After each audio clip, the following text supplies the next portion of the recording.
go visit Patricia Rose, a single mother of 3 daughters. She needs some help with budgeting. Well, I do definitely a lot of juggling. My 2 older daughters help out with transportation and making sure that the youngest, Jessie, has some way to be taken care of. I'm awful with finances, so I'm definitely going to need some help with this.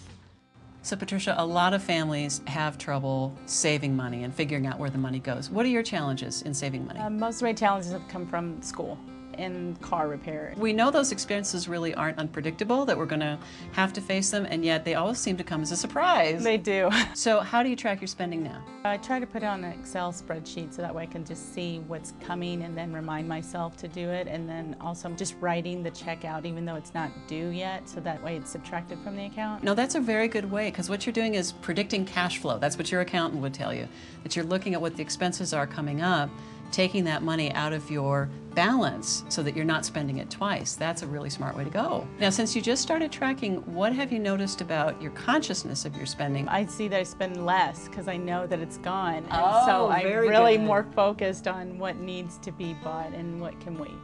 That is great. It's kind of like weight loss. You know, the weight loss experts tell you that you have to write down everything you eat. And it's the same thing with spending. Knowing that you're going to have to write it down and be accountable actually helps. So what are your big temptations? What causes you to fall off the savings wagon? Just going to the mall. Oh, yes. I see some shoes or a shirt, something I don't have to have that I want. Okay, and what about spending for the girls? Is that an issue as well? That's always an issue. So maybe an idea is to sit down before those outings and talk about what your budget might be. And that way, if you don't want to spend as much as your kids want to spend, they have the option of contributing their own money if they want to get something. And also, everybody's clear on the rules, so once the money's spent, it's spent. That is a good rule. It can help. Let's talk about allowances. Do you have any set up for the girls? No, not right now. Is that idea that you keep control of the spending so that you don't spend as much? Right. I'm going to suggest you kind of turn that thinking around, because a lot of parents think that way. But actually, you might find yourself spending less if you give them some responsibility for the money. And another thing for your own impulse purchases, I'd recommend carrying around a little notebook. And what you do is if you see something you want to buy, you write it down in that notebook. What I found out is I'll see something shiny that I really want, and I'll write it down, and I can remember why I thought I really wanted to buy that thing.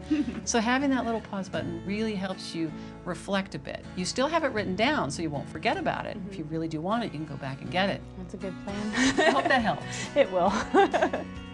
I learned a lot from Liz about budgeting on savings, and that I should give the girls allowances so they have a better idea of where finances are and where their finances will be in the future.